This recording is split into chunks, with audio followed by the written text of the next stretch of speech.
pessoal, meu nome é Daniela Janzer, sou coordenadora do projeto Livrar Parkinson. Estou aqui no 27º Congresso Brasileiro de Neurologia e o convidado de agora é o Dr. Egberto Reis Barbosa, que é coordenador do setor de doenças de Parkinson e de distúrbios de movimento do HC da Faculdade de Medicina da Universidade de São Paulo. Obrigado, doutor, pela sua participação, agradeço muito pela sua presença. O senhor poderia falar um pouco para a gente sobre as perspectivas de novos tratamentos para a doença de Parkinson? Os conhecimentos sobre a doença avançaram muito nesses últimos 10, 15 anos e trazem perspectivas assim, bastante otimistas dos pacientes quanto à possibilidade do uso de novas medicações para reduzir o progresso da doença, para controlar a doença. São perspectivas ainda, não são dados concretos.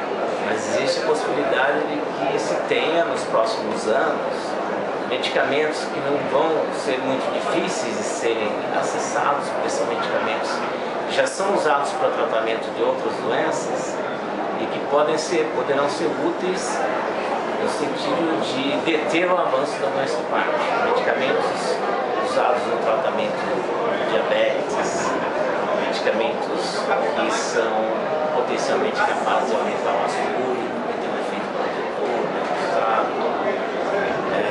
medicamentos que são usados largamente no tratamento de hipertensão arterial e tudo indica que tem um efeito positivo na doença do Parkinson.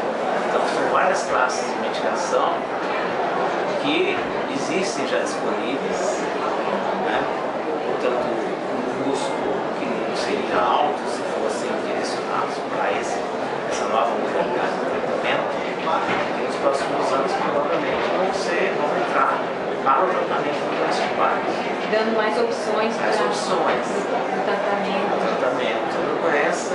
Tem também a perspectiva de uso de vacinas para o tratamento da doença, vacinas que vão estimular no organismo a produção de anticorpos contra uma substância que se deposita anormalmente no cérebro dos pacientes que têm doença de Parkinson.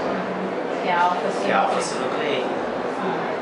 Então, são perspectivas assim concretas, né? Não são baseadas só em dados teóricos, né? Não estão muito distantes, isso já está passando para o uso em medicamentos, está sendo testado já em pacientes.